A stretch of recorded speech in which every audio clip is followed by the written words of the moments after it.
DJ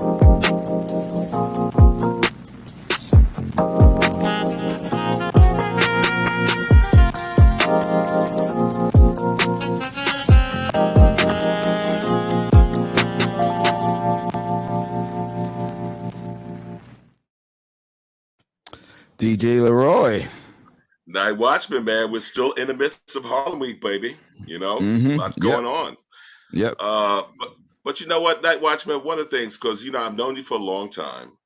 And one of the things that also kind of struck me in knowing you was your kind of love of what? Of comics. Absolutely. So based on that, I said, you know what? Let's put a show together that would kind of like highlight that particular industry. What do you think, man? You did that all for me. I'm flattered. I know it's not even your birthday yet, but you know, I said what up? What, you know? Come on, let's just do it. So right. So but also importantly is I think you're emphasizing Black comic creators, which is indeed, which is rare and hard to find. Is that correct? Well, not if you're in the know, but which evidently you are. So, you know. Yes, indeed. Well, you know what? I'm not going to take all the credit because literally, I'm saying that, as you say, a little birdie planted something in my hair, right? Okay. And that little birdie happens to be Lasana Akachi.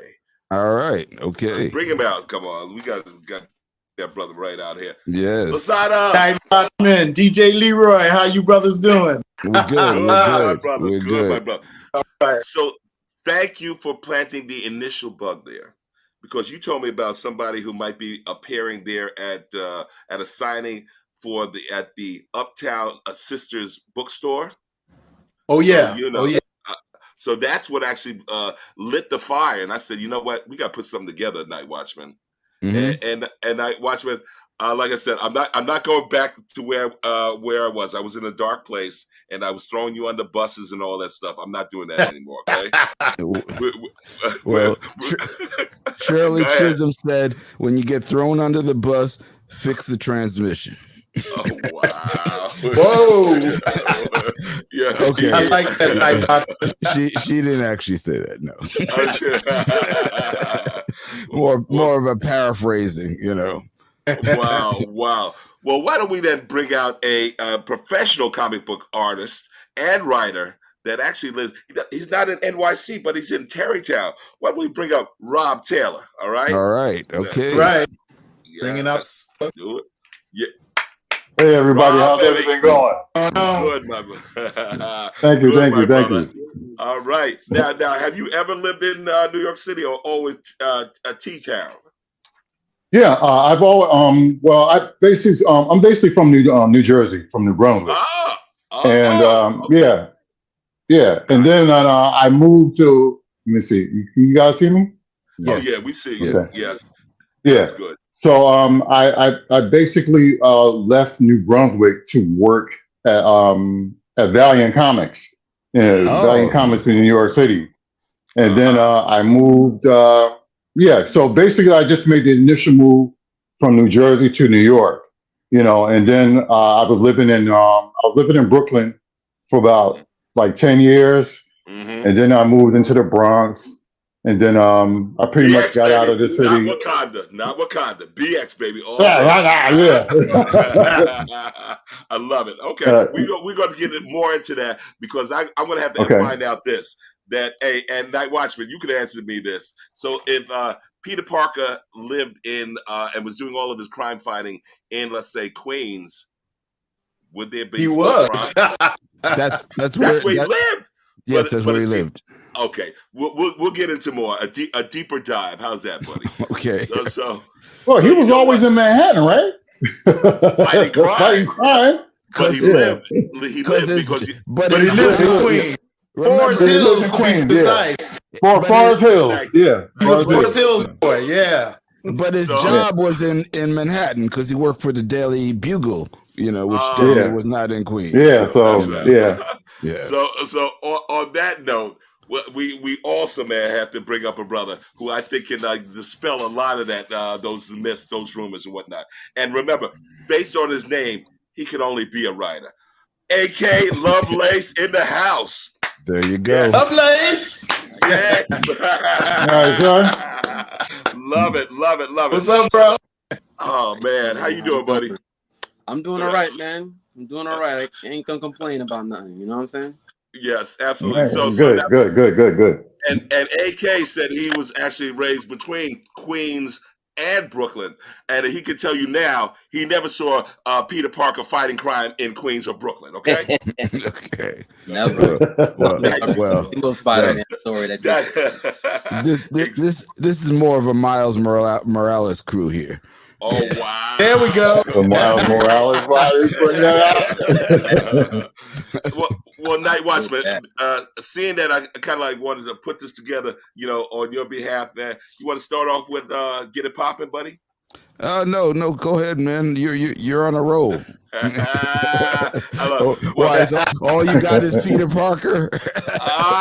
See, Lasana, man. You got you got to tell me about the relationship you have here with, of course, with our guy Rob, and also what was the whole idea in terms of doing the signing and everything at Uptown Sisters Bookstore, man? Just tell me. That's a real interesting story. Initially, what happened, I'd known Rob over the years. We initially met. In fact, when we spoke recently, Rob reminded me that we actually met somewhere prior to where I thought. I initially thought our initial meeting was at the old, what is the name of that place? Human Bookstore. Oh, that used to be in Harlem. And that was where, and you know the Schomburg's annual Black Comic Book Fest that has the line wrapped around the corner. That was the first place, the Human Bookstore, where the first actual comics fest happened. And I happened to attend that one. And Rob was one of the people who actually helped to organize it. But where me and Rob actually met was in Brooklyn, when Brooklyn was still black, on downtown Brooklyn. And that was that was when Mashoud and all that stuff, and it was at I think it was Banana Cafe or Havana Village or something, and they had Havana Cafe there, and Havana Cafe. Thank you, Rob. And that's where we initially met. And I had forgotten about that. Rob reminded me of that when we were speaking the other night, and I said, "Oh my God!" Because there was this one sister there who's an excellent artist. She does a lot of stuff with Black Panther. I'm talking about the Black Panther Party. Sophia Hassan. Her work was really featured there in the place and had it displayed around, and it was just a really nice gathering. And that's where we initially hooked up. And then we found we had a love of comics and stuff. So at the first Human Bookstore gathering, I actually bought some of his work and everything there, some of the books, and then saw the stuff going, and we just had a really good connection where that was concerned, and talking about the love of the comics and the books. And he had the insight on the industry since he worked in the industry with both of the majors, both Marvel and DC. And actually, for real, Rob has been well traveled with this entire journey into the comic book world, because he's actually done Marvel, DC, Valiant, and Image, which Image was the one that just blew them out of the water when Marvel was in bankruptcy in the 1990s and DC was making really weak stuff. So he has the gamut in terms of experiencing the whole thing, but he'll go into that more when you deal with him. But that's how we initially got together. And then we came together with this whole concept. We were talking, and he said, look, I've been talking to this sister. I met a sister at this place, and he said we were going to do a thing there, a book sign. He said, oh, really? I said, I know the place. So he said, yeah, but I ain't heard nothing back from the sister and everything. So, with my acumen for connections and things, persistence, yes. And persistence, that comes out of my whole Akachi arts thing. So I went and I met with her, the sister Jennifer, who you had on your show a couple of weeks ago with the other sister. And basically, we finally made the connection. And actually, he had met her daughter, who was representing at the place and everything. So we then talked, found out, and got the emails and all that straight. And that's how we got that hooked up, because she's always been about that whole thing, being the only Black bookstore left in New York City, 20 years standing. And that's a shame itself, but hey, you know, that she's there, so we need to support her as well. Yeah, that's another combination for sure. So Rob, welcome to the stage. Yes. Welcome to Soul Lounge Primetime, baby. So tell us about thank you, the man. journey, I really appreciate it. Absolutely. So tell us about the journey in comic book world. Oh wow. Well, basically, I've been doing. I've always wanted to do comics ever since I was a kid. You know, so I just took that into account that this is like what I want to do. You know, and my journey first started in 1995. You know, being an intern, I had an internship from Valiant Entertainment. You know. And when I went with them, I interned actually way over the point I was supposed to intern. So Darren Sanchez, he was my boss at the time. He's over at Marvel right now, and he basically said, "Well, you know, your time is up here, right?" I was like, "Yeah, I know," you know, because he wanted me to come to the office. Then he said, "You know what? Go downstairs and fill out your papers. You're hired." Wow. That's nice. Yeah, that was a big day for you, huh? Yeah. And then you turned from amateur to professional. Well, yeah, because I had a lot of people helping me out, you know, when I was there, because I really never knew the inner workings of comics itself, you know. So I had a lot of people working, helping me out, asking a lot of questions. What's this? What's that? How does this go there? You know, all these other things. So that's when my journey began to know about comics in itself. You know, pretty much, you know, how they're made, how many people it takes to make it, you know, the coloring and, you know, the artwork, and, you know, so many hands were involved, which I really didn't know, you know, because I thought only one person did everything, you know, but when you look in a comic book, you see, you know, you got the colorist, writer, artist, you know, you got the editor, you know, and all those people. So, so my journey started right there, pretty much, and just catapulted, you know, on. Well, I'm saying, like you say, NightWatchman, it takes a village to write a comic. Okay, it does. Yeah, it does. But I have to also know about with my man AK doing this wonderful program at the Harlem School of the Arts, man. He's like off the chain. I mean, young people. I got even my son saying like, "Yo, Dad, can you sign me up? Let's do this." So, AK, you have to tell me about your journey in the comic book world, man. So I'm very similar to Rob. Like, I wanted to do comics since I was a kid. I still remember when I got my first comic. My grandmother got it for me. Which one was it? Go ahead. It was a Spider-Man comic, and my grandmother got it. My grandmother didn't buy me no comic. Was it Miles Morales or Peter Parker? Spider-Man.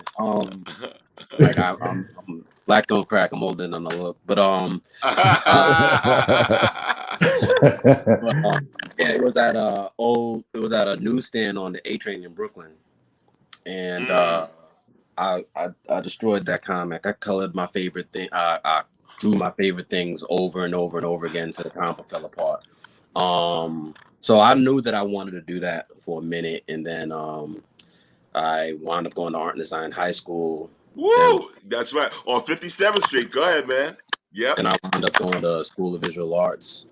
And while I was at School of Visual Arts, I got an internship at Marvel. And when I was intern at Marvel, they put me in the bullpen, which was like extremely very similar to Rob. Like I wasn't where Rob was in terms of like thinking one person was doing everything at that time. But like the post-production aspect of comics, I had no idea about. And that's what I was doing. So I was cleaning up the pages as they was coming in, getting them prepped for being colored and flatted and everything else.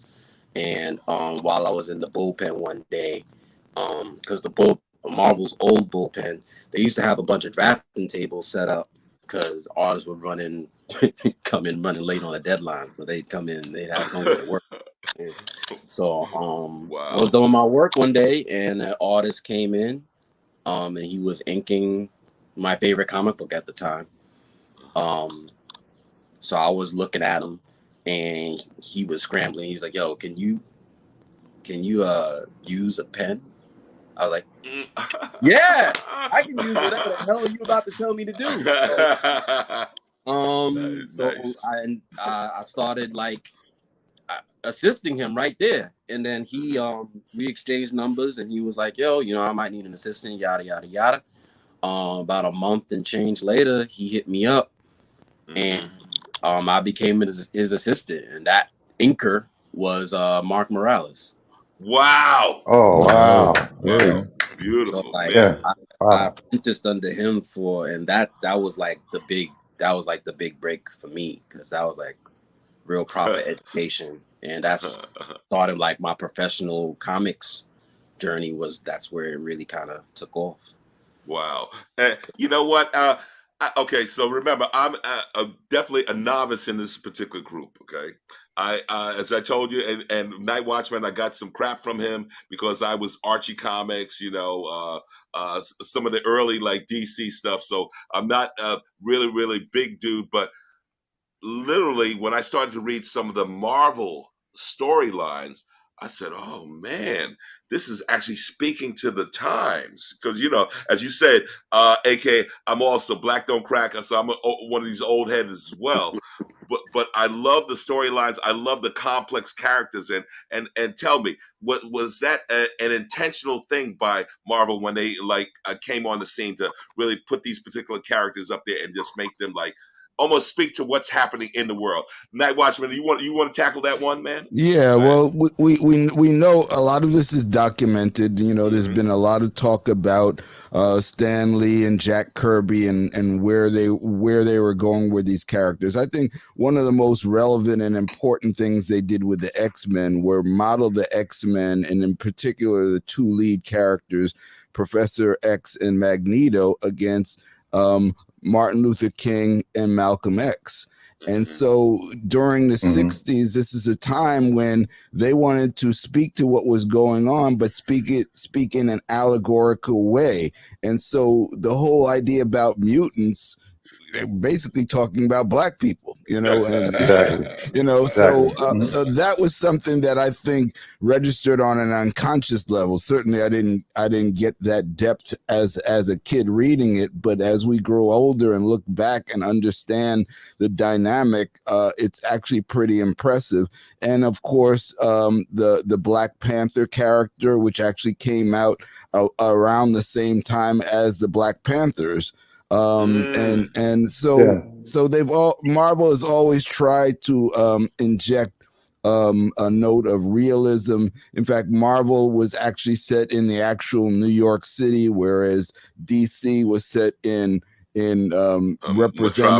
Metropolis and Gotham City were both representatives of New York. I think Central City, where Flash was from, was kind of like Chicago. So they didn't represent the real world the way Marvel did, and I think that started to create an appeal. And then they had characters that were not necessarily all good or all bad, and so characters like the Hulk, Submariner, the Silver Surfer, they had different aspects to them, and I think that made them more interesting. And the other thing I'll say is that comic books is a tremendous tool for literacy, especially among young Black males. Shoot. Okay, now I saw that exactly. So please, on that one, Rob, please comment, man. Well, I think, pretty much, far as literacy is concerned, that was the whole project that we had at a Human bookstore. It was an organization of pretty much everybody that I knew and Lasana knew in comics to actually put this thing together. So we would pretty much meet maybe like once or twice a month. And Marla, if I'm saying her name right, we pretty much had our books in her bookstore. You know, my first because my first book was actually Ghost Fighter. It was actually a sci-fi action thriller, you know, that I wrote. You know, and then I end up drawing the comic itself. You know, it took me a little bit. It took me maybe 6 months to write because I wanted to write the entire series, you know, out before I even forgot it. But I think comics is a great tool, you know, to help kids learn to read, because I mean, a kid's going to pick up a comic regardless, you know, even if they can't read it, they're going to look at the pictures.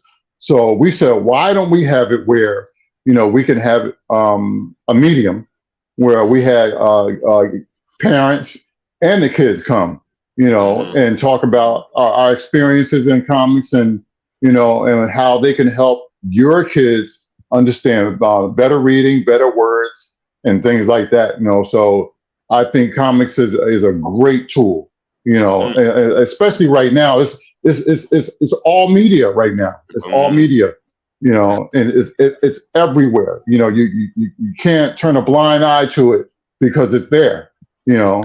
But yeah. Nice. Lasana, so your love of comics began at an early age as well, man? Oh yeah, definitely, man.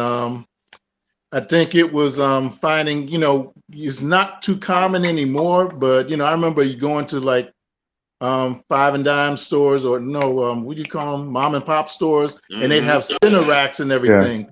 But comics have now become so specialized where you can hardly find a comic on a newsstand. Whereas back when I was coming up, you could go to the pop store, the spinners on the newsstands, and find them. But it's become so specialized, and that's partially because of speculators and folks who've gotten into it now, trying to make it where they've taken it away from the average person and basically put it in all the specialty shops. And while the specialty shops have like a great appeal to them, is really cut off, I think, the mainstream everyday person from really being able to get, you know, a comic book. Remember, most comics back in the day, even up until a while, were like a dime, 12 cents was the most. And then it just started going exponentially from there.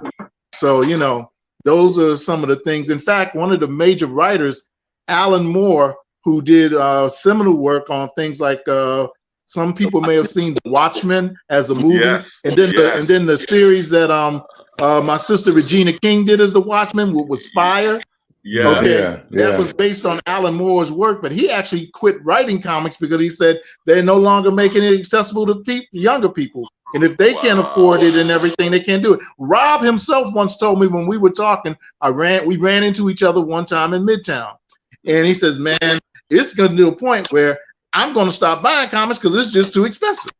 I say, I can understand that, but that's real talk. So when you're looking at, they're talking about the shrinking audience for comics, and even though you got the multimedia, fact of the matter is they're not making it accessible to younger people to really get a hold of them, and they've got it in such niche spots where if you're not really into the community of it, it's hard for you to connect with it. Wow. And you know what? I saw your head nod there, AK, when Lasana was speaking. So a couple of points that that he was making. So expand, man. I think it's very much a multifaceted issue. As he was saying, you know, when if I may be so bold as to say, when we were coming up, even though our ages sit on a bit of a spectrum, but I think all of us are pre a certain point. But when we were coming up, being able to both find and purchase comics was something that was possible on the scale of a child.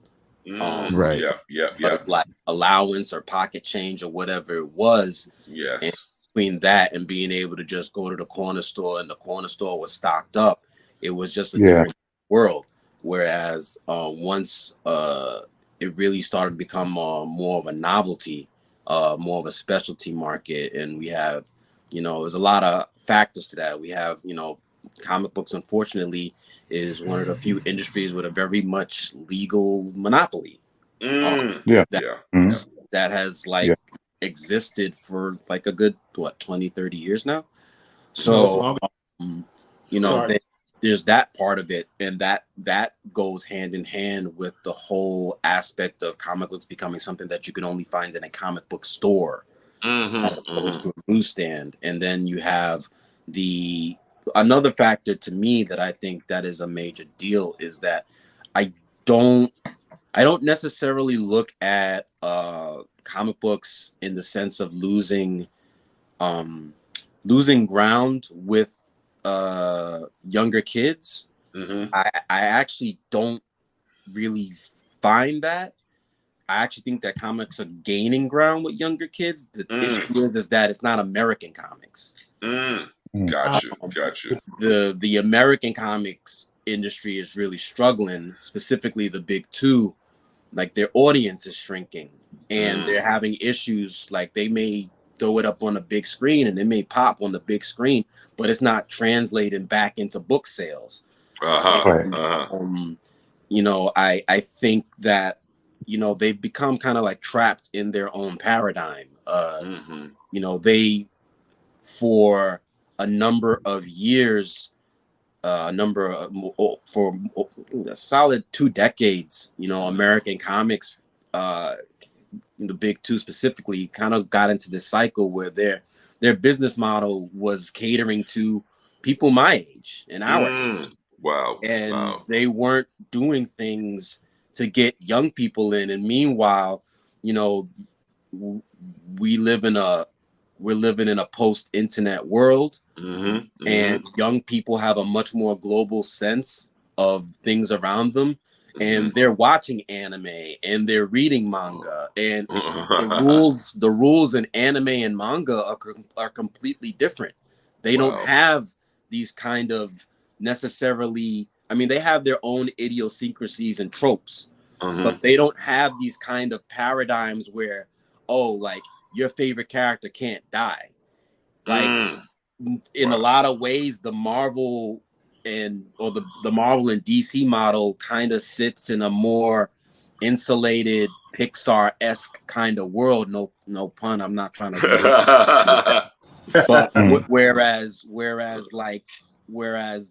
manga and anime and European comics, for that matter, it's much more like Game of Thrones. Like, yo, your favorite character can get it.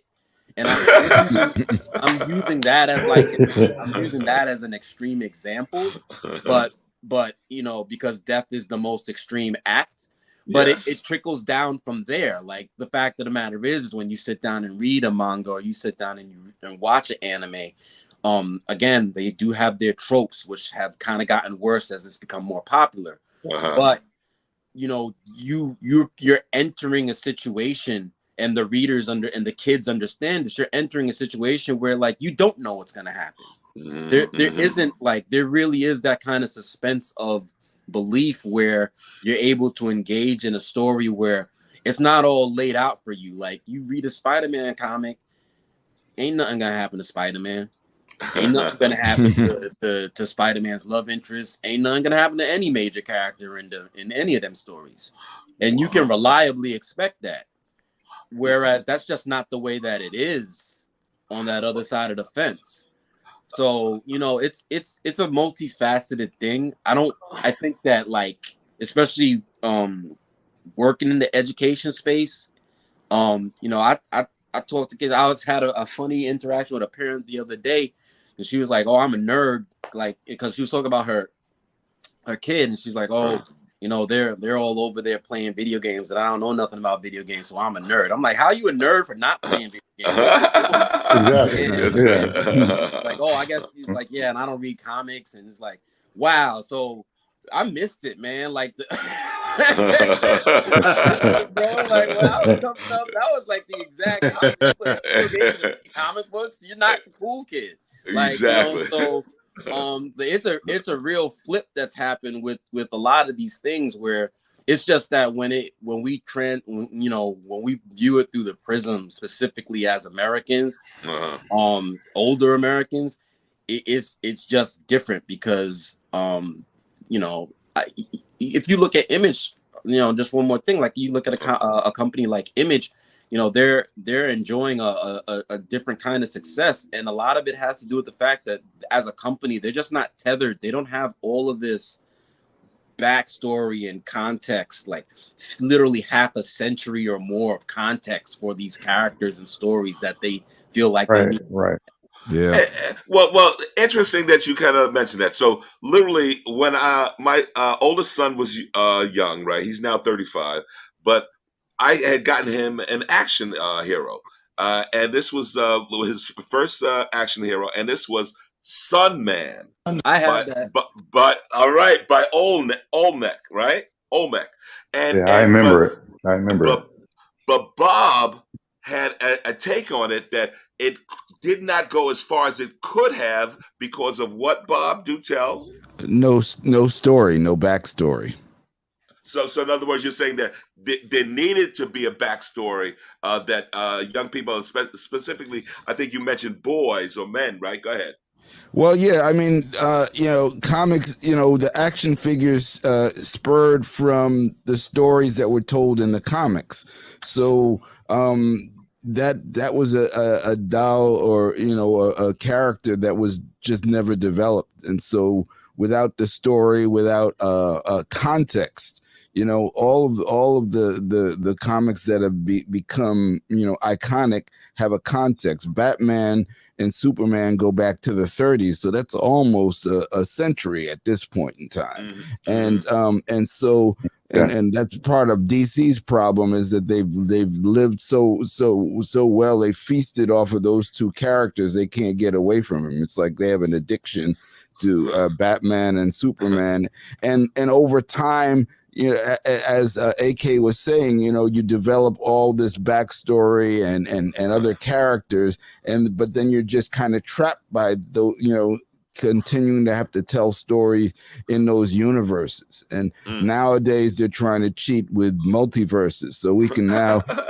we can shuffle the deck and play the what if game. Exactly. And but that gets old quickly, and that's part of the problem we're seeing right now with the movie versions of these universes. It's like, now we're going to do multiverse of madness, and we're going to mix characters from different timelines, and we're going to bring back the old we're going to have two Batmans and two Flashes, and and it's just not really imaginative. It's kind of like reheated leftovers, and I think AK is right that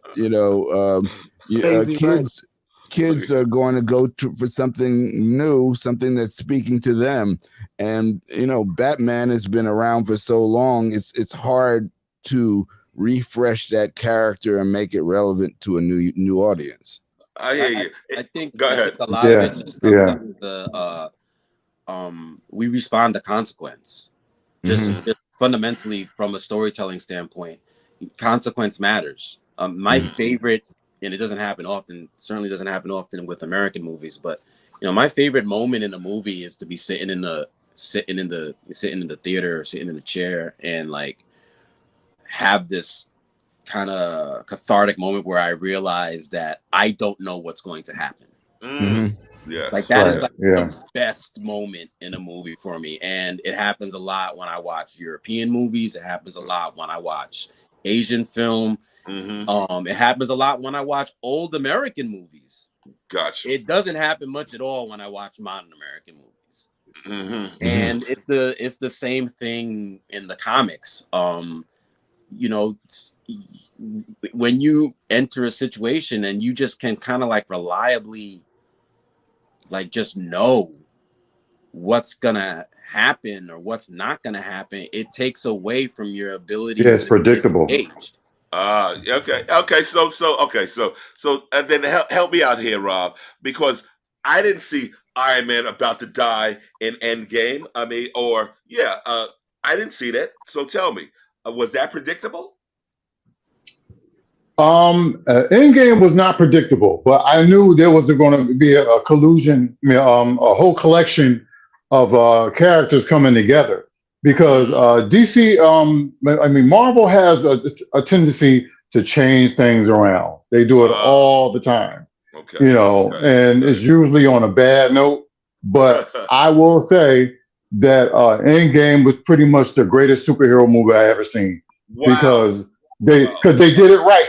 They did it right. They had Ant-Man come out of the ground, and they had Spider-Man swinging there, and they were just getting all the they had like 20 armies. They had 20 armies against Thanos, and Thanos was looking. He was like, "Oh man, they got an army now," because. Yeah, because he was looking scared. If you saw him, he was like really looking scared. That he's like, oh man, they got 20 armies. So they were coming together. But the whole thing about it is that you want to read and watch movies that are not predictable, because you want to sit there and be excited to see what happens. But when you can actually sit there and you say, you know what? I think I know what's going to happen. That really spoils it. That really spoils it, because with Marvel and DC, they had 80-year-old characters. Let's face it, they're 80-year-old characters, and they're running out of ways to reinvent these characters each and every time. They always have to have some cataclysmic thing that happens to define the DC and Marvel universe, but it's the same thing all over again because they have to keep making content for senior characters, and they are. They're senior characters. They gotta keep making content for senior readers. Exactly. Gotcha. Okay, so to answer me this though, and NightWatchman, and help me out here, because certainly you had mentioned sometimes the translation from the book, the comic book, to the big screen has been not necessarily worked. Tell me some of the best ones that have translated well, and some of the why did they even bother, man? Why did they even bother? Go ahead, NightWatchman. Well, you have to give Marvel credit for what they did. The whole saga leading up to Endgame was, I feel, one of the greatest feats in cinematic history. Absolutely. Because they were able to tell a story that started out with the first Iron Man movie and ends with the death of Iron Man. So you have they made Iron Man the leading character, and they did it in a way that was very difficult, because part of the problems that Marvel had is when they finally got their own studio, they had already kind of sold off a lot of their characters to other studios. So they didn't have the whole complement of Marvel comic characters. They had to reclaim like Spider-Man was like a child of divorce, where Sony, Marvel's the father and Sony's the mother, and they have to split. Time. The X-Men was sold off to Fox. So Fantastic Four was also, I believe, also Fox or Universal. Yeah. They spent a lot of time reclaiming the rights to these characters and then reincorporating them. But in the meantime, they had a vision of telling the Infinity Gauntlet story, which was one of Marvel's first really big crossover events, where they literally had every character in the Marvel universe dealing with this issue of this character Thanos, who wanted to kill half of the universe. And so for them to be able to set the seeds to that early, bring the Avengers saga in, and then start to develop even, Guardians of the Galaxy was a kind of a, second tier or third tier comic, but they were able to weave that in there. And I always felt like Ant-Man, who is the most insignificant of the Avengers, but they still managed to work that character into the storyline to tell that bigger tale. So there's no question that, leading to Endgame, that was the best iteration of taking what was in the original comics. And it's certainly not, faithful book by book. It's not possible to do it that way, but they brought something there that the new fans loved it, but the old fans who read the original comic book said, okay, you did a pretty faithful interpretation. Okay. Yeah. Hey, Kurt, can I chime in on what absolutely NightWatchman said? Yeah. You know, one of the key pieces about the Marvel Cinematic Universe, and one of the reasons why it's successful, is the fact that, number one, there wouldn't even be a Marvel Cinematic Universe if it wasn't for Wesley Snipes' interpretation of Blade.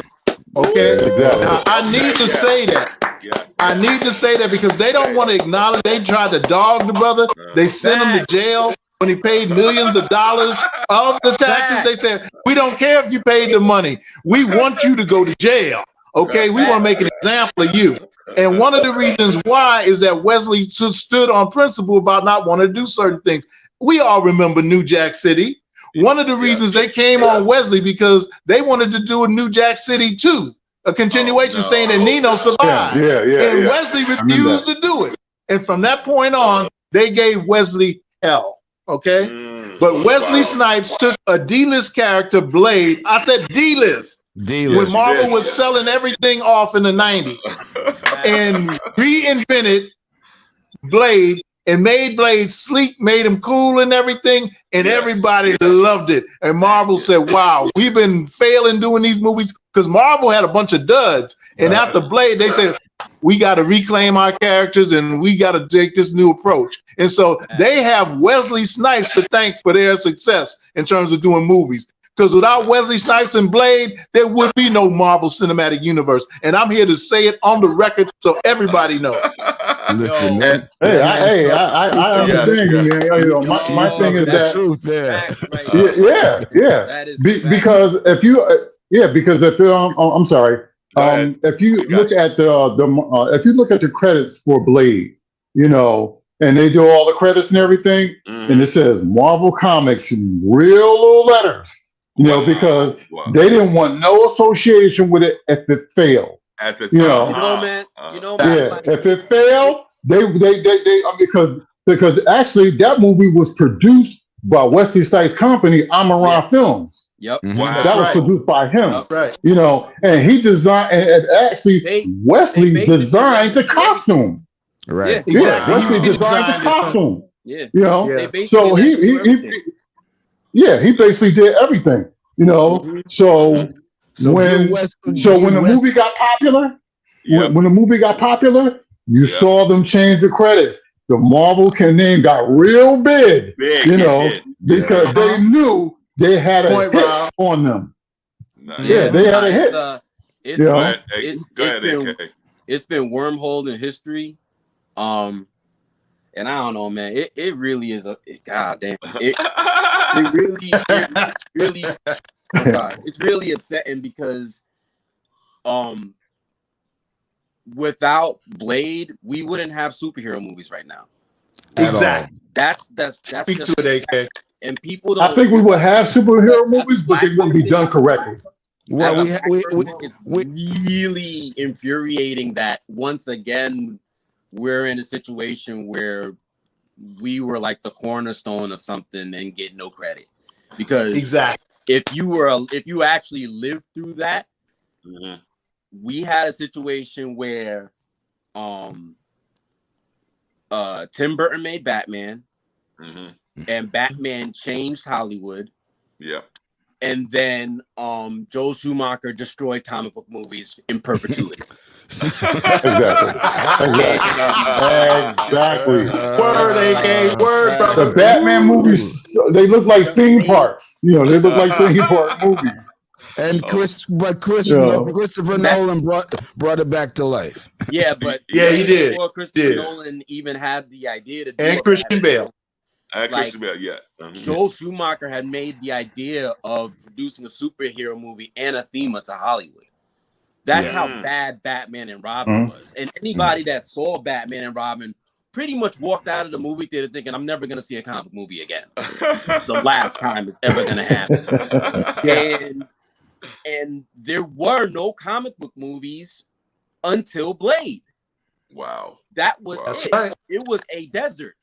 And Blade came out, and because Blade was, as homie said, a D-list character, Marvel didn't give a damn what Wesley Snipes did with it. He's like, hey, whatever, man, go off and make your failure comic book movie because nobody makes comic book movies because they can't work.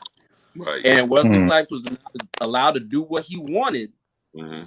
And Blade came out, and shocked the world. Because I remember when Blade came out, and I remember I mean, I watched Blade, literally did not leave my seat and just stayed in the movie theater and watched it again.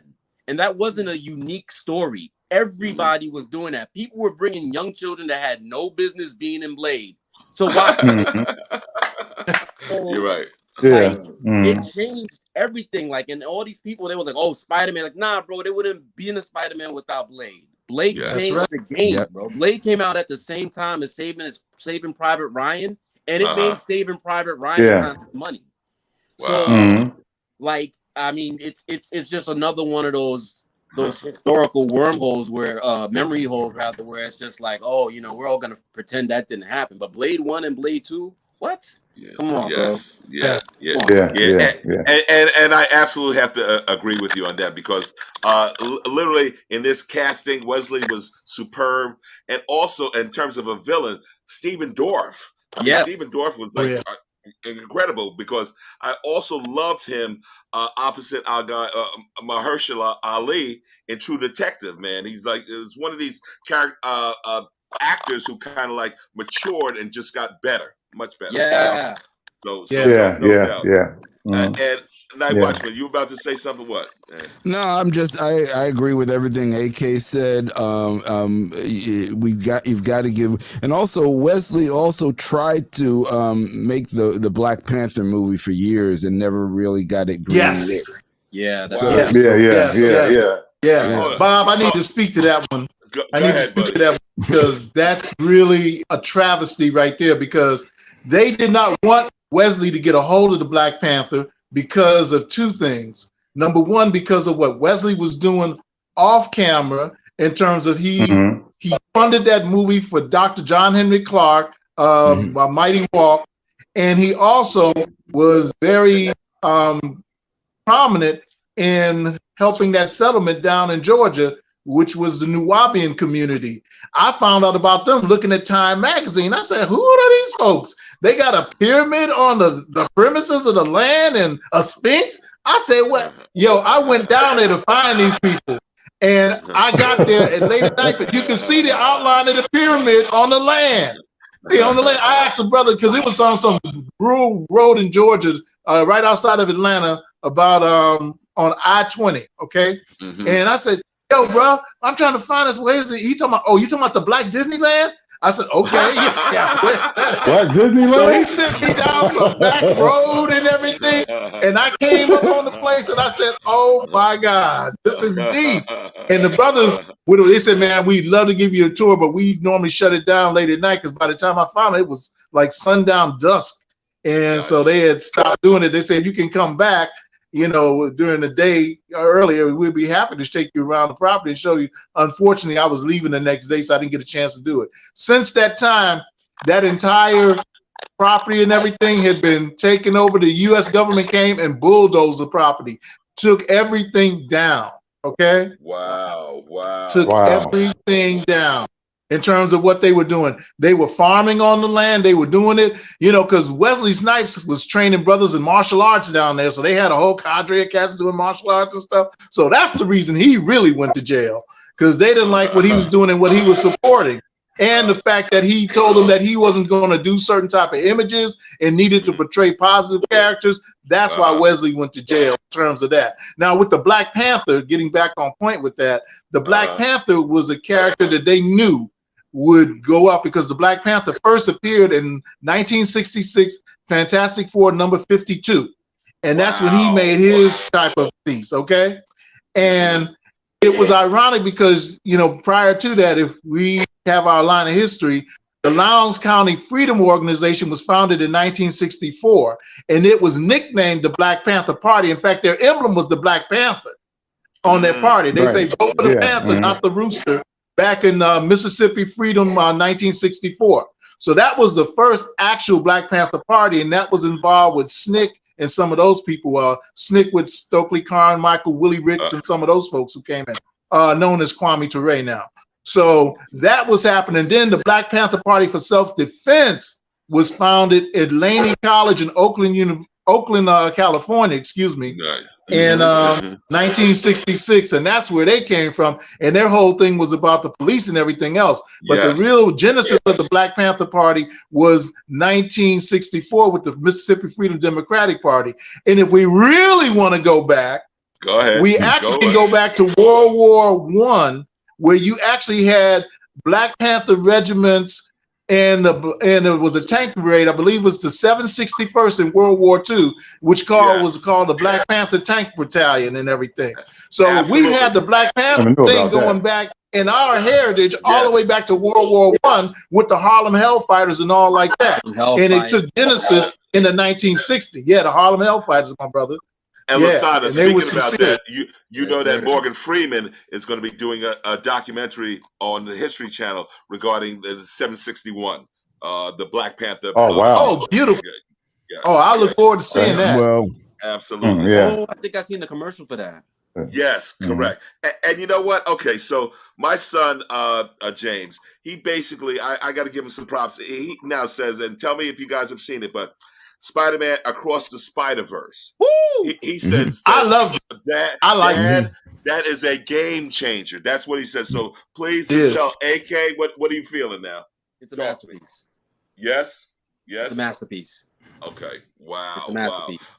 Wow. It's like like the Empire Strikes Back of comic book movies. As a comic book artist, as a fan of animation, as a comic book reader, as a storyteller, I've never experienced anything like it. They've changed animation, and they've achieved something that is just.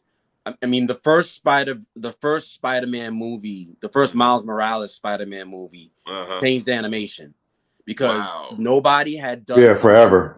Scale where they literally were flipping styles throughout the story. And after they did that, you had this Netflix cartoon, which is also a masterpiece called Arcane. And they took that. Arcane. They took that they took that paradigm, was like, yeah, we can do that. And Arcane is just nuts. So then Arcane does their thing. And then you have the new Spider-Man movie, and they took it further than Arcane took. I mean, there's a part in it where you know, Gwen Stacy is talking to her father, and the entire background becomes like an impressionism painting. Wow. And it's just like the way that they were just effortlessly just using visuals to really pull for whatever emotional aspect that they were trying to do, aside from just being unique. You know, now you look at the new Turtles movie, it's the same thing. Like they're in there doing all types of different styles and like different moments, and it's amazing, man. They really broke the rules. I'm terrified about them sticking the landing, but that movie, I saw it twice. I'd happily see it again right now. Like they did the damn thing. Wow, Lasana, you're feeling the same thing, huh? I am, especially with the Miles Morales piece. And Ninja Turtles definitely employed that a lot in their piece because I happen to view that too.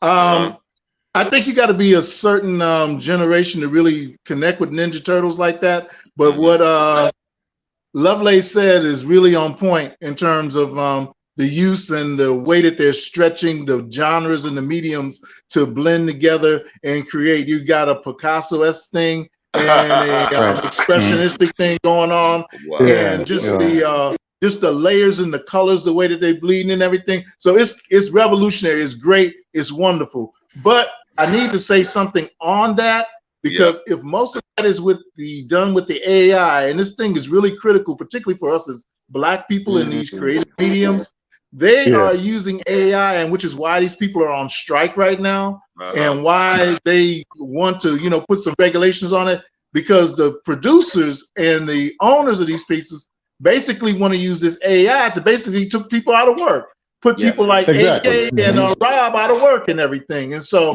while AI is a tool, where they want to use AI, they've got this thing they use called 3D mapping, where they map your body and everything, and they have a certain algorithm where they can take your words and everything and actually synthesize your words, and they can actually shoot a movie or some type of production without the human being, and thus cutting costs and cutting you at out. all. Yes, Totally at all. Right. Wow. So that's why these people are out here protesting and all like that, because they're trying to put people out of work, and that can't go down, and we can't allow that to happen. And that's an abuse of AI. The creatives know it. The creatives know it, and they're looking at their contracts, and they know this stuff is out there, and there's a conspicuous lack of language in the contracts to protect them from that. Wow. Gotcha. And that's the fire point right there. Okay. Yeah. This thing is really affecting everyone, and everything that's around us, as far as the stuff that we watch, so as far as the stuff that we read, because no Comic-Cons had no stars this year, none. San Diego was barren with no stars. They couldn't come there, they couldn't comment, they couldn't do anything, because the strike was pretty much affecting everything. I mean, it's still going on, and I don't know if these guys are ever going to get to a point where they can come to some conclusion, man, because a lot of movies got pushed back. Fantastic Four is not coming out till like another 2 years, and the World War Hulk, that got pushed back another 2 years. So all this stuff is making all these television shows that we watch, like Godfather of Harlem, what is it? From, all these television shows, everything just dead stop right now. Everything just dead stop, and we pretty much as creators. Because I gotta say, now you did mention, of course, Fantastic Four. Now, having watched Fantastic Four, that stuff has not really worked for me, man. Like, am I alone? Okay, but that's because they don't have people who know what they're doing under Fox. It was under Fox. That's why Fox didn't know what they were doing. But Marvel has the rights now, so it's going to be a whole lot better, because the thing about it is, everybody knows that Spider-Man is a cash cow. They can get any kind of money they want from Spider-Man with Sony. Sony is not trying to sell Spider-Man. You want Marvel? They can use them, but they can't make no money off them. If anything, you get the sales and the toys and stuff like that. But that was because that was their first agreement. Okay, right. Spider-Man belongs to us. You can make the movies. You can put them in it, but you don't get anything from the box office, which was crazy. But they make more money. It was the fans, the cry out for fans for Spider-Man was so great. They said, okay, we got to have Spider-Man in this movie. You have to. Okay, you can have him, but the thing about it, you ain't gonna make no money. You ain't gonna make no money. And they were smart with that. But that's why I said it was like the divorce. They had to come up with a settlement, because what happened with they started messing up Spider-Man, and they left a hole for Disney to come back in there and say, look, let's work it out. We'll put Spider-Man in the MCU. You can still put your name on the movies, but we're going to shape the Spider-Man movies and fit it into the MCU, so your movie's going to be successful. You keep the box office. We're going to keep this merchandising, because Spider-Man has and continues to be their number one merchandise character, and they make more money off of Spider-Man merchandise than they were making off the movies, believe it or not. Wow. Exactly. Well, Night Watchman, as you see the time now, we got to make sure, because Rob has got something coming up this week, in terms of a short up signing. So please, Rob, tell us about your signing, man. Well, the signing is going to be at Sisters Uptown in Harlem on 156 and Amsterdam. And I'll be signing my comics there, my 4 comics. And posters, I'm looking forward being really good. I think I'm gonna have a good time with it. What date is that again? The date? The date will be August 26th. Nice. August 26th, from 6 to 8, on a Saturday, from 6 to 8 p.m. Excellent, excellent. And okay, beautiful. And AK, do tell in terms of, let's say, young people interested in animation, interested in comics. How do they do that? You can find me at Harlem School of the Arts, where I run the visual arts program, and we have a robust animation and comic book production program as well there. So that that is my main shtick at the moment. You know, you can always find my comic books on Webtoon, City of Walls. Hey. All right. Nice. Love it. Lasana, what you got for me?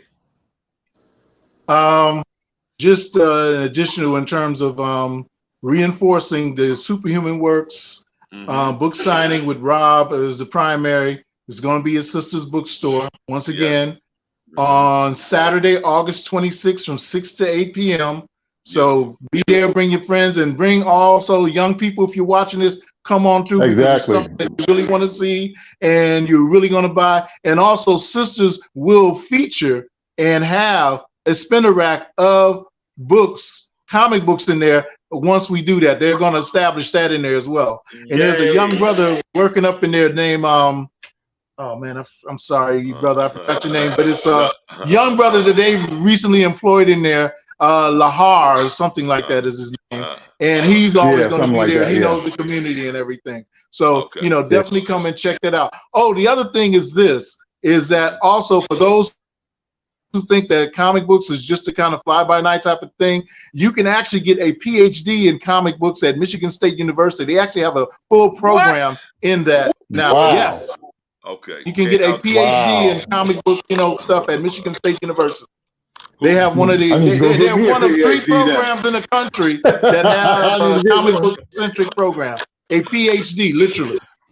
Lasana, I'm not going to call him Dr. Bob Poncé. I'm not doing it.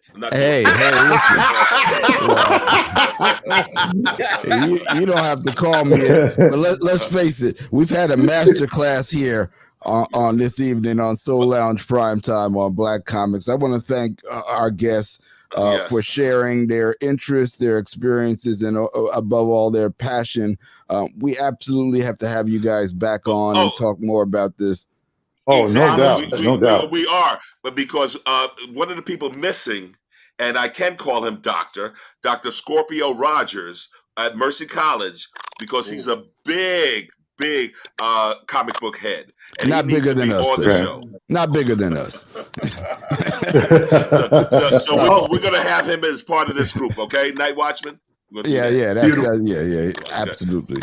Let me give a special shout out to a particular person, Brother Kendu, the ambassador of Wakanda, Harlem's ambassador to Wakanda, because he's one who single-handedly has sustained, even before the Black Panther movie, the lore of the Black Panther within the Harlem community. Gotta give a shout out to Brother Kendu. Yes, he has. All right. Yes, he has. Well, like I said, remember, not Wakanda, BX. But on that note, NightWatchman, You've been listening to Soul Lounge Primetime on WHCR 90.3 FM, the voice of Harlem. Also live streaming on YouTube and Facebook. Find us on all your favorite podcast platforms, including iHeart, Google Podcasts, Spotify, Ask Alexi, Ask Siri, Ask anybody. You can find us on Monday nights. Thank you all for joining us, and come back next Monday because we have something so exciting we can't even tell you about it. but gentlemen, you guys are coming back. You're invited to the barbecue, okay?